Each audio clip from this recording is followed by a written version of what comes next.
UPSC தேர்வு முடிவுகள் இன்று வெளியாகி இருக்கக்கூடிய நிலையில் நான் முதல்வன் திட்டத்தின் கீழ் படித்து முதல் அட்டமெண்டிலேயே தேர்ச்சி அடைந்த நிசாந்த் அவர்கள் நம்மிடையே இணைந்திருக்கார். சார், வாழ்த்துக்கள். முதலாவதாக ஒரு மிகப்பெரிய இலக்கு, முதல் முறையே வெற்றி பெற்றிருக்கீங்க. உங்களுடைய பின்னணி இந்த தேர்வில் வெற்றி பெற்றது எப்படி ஃபீல் பண்றீங்க? வணக்கம். என்னோட பேர் டாக்டர் நிஷாந்த். நான் ராணிப்பேட்டை மாவட்டம் திமிரியிலிருந்து வரேன். நான் யூஜி எம்பிபிஎஸ் படித்தேன் மெட்ராஸ் மெடிக்கல் காலேஜ்லேருந்து. ஸோ மெட்ராஸ் மெடிக்கல் காலேஜில் லாஸ்ட் இயர் 2024 பாஸ்ட் அவுட் ஆனேன்.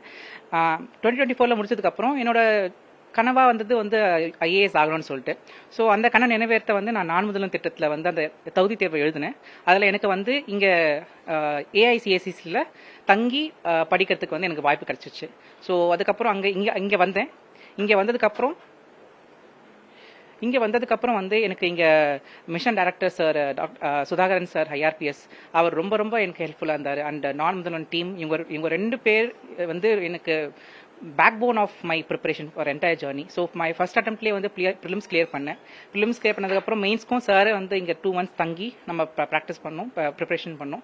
அதுவும் நான் கிளியர் பண்ணேன். அப்புறம் இன்டர்வியூக்கும் 1 மாதம் தங்கி இங்கே இன்டர்வியூ கோச்சிங் கொடுத்தாங்க, மாக் இன்டர்வியூ நடத்தினாங்க. இன்டர்வியூவும் நல்லபடியாக பண்ணி இப்போ எனக்கு ஆல் இந்தியா ரேங்க் 821 வாங்கியிருக்கேன் சார். மருத்துவர் பணி இந்த தேர்வு எப்படி ரெண்டுமே வித்தியாசமாக தேர்வு பண்ணி வீட்டில் எப்படி அலோவ் பண்ணாங்க? அதாவது நான் என்னோட ஸ்கூல் டைம் வரைக்கும் எனக்கு நான் ஐஏஎஸ் ஆகணும்னு தான் ஆசை. ஆனால் நம்ம ஸ்கூல் முடிச்சதுக்கப்புறம் நான் நீட் எழுதினேன். அதுலேயும் நல்ல ஸ்கோர் கிடைச்சி மெட்ராஸ் மெடிக்கல் காலேஜ் கிடைச்சிச்சு. ஸோ நம்ம ஒரு நல்ல வாய்ப்பை மிஸ் பண்ணக்கூடாதுன்னு சொல்லிட்டு நான் மருத்துவராக இருந்தேன். ஆனால் மருத்துவர் படிக்கும் போதும் நான் முழு ஈடுபாடும் அதில் படித்தேன். நான் அப்போ யோசிக்கவே இல்லை. பட் எம்பிபிஎஸ் முடிச்சதுக்கப்புறம் டிகிரிலாம் வாங்கினதுக்கப்புறம் தான் ஆசை நிறைவேற்றி நீ ட்ரை பண்ணி தான் ஆகணும்னு சொல்லிட்டு ரொம்ப சப்போர்ட் பண்ணாங்க. ரொம்ப கஷ்டங்கள் இருந்தாலுமே சரி, அந்த கஷ்டத்துலையும் நான் பார்த்துக்கிறேன், இப்போதைக்கு நான் பார்த்துக்கிறேன், நான் எதிர்பார்க்க மாட்டேன், நீ படித்து நல்லபடியாக ஐஏஎஸ் ஆனால் போதுன்னு சொல்லிட்டு சொன்னாங்க. ஸோ அவங்க முதல் காரணம் முக்கியமாக என்னோட அம்மா எனக்கு டெய்லி மோட்டிவேஷன்லாம் எனக்கு பேசி நான் கஷ்டமான டைம்ல எல்லாம் கொஞ்சம் மார்க் கம்மியாக வரும்போது எல்லாம் மார்க் டெஸ்ட்டில் அப்போல்லாமும் அவங்களுக்கு பேசும்போது தான் அவங்க தான் எனக்கு ஒரு சப்போர்ட்டிவாக இருந்தாங்க சார்.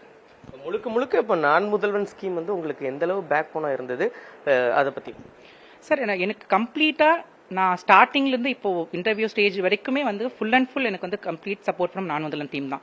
நான் முதல்வன் இதில் தான் நான் ஸ்டார்டிங்லேருந்து இப்போ வரைக்கும் பயணிச்சுட்டு இருக்கேன்.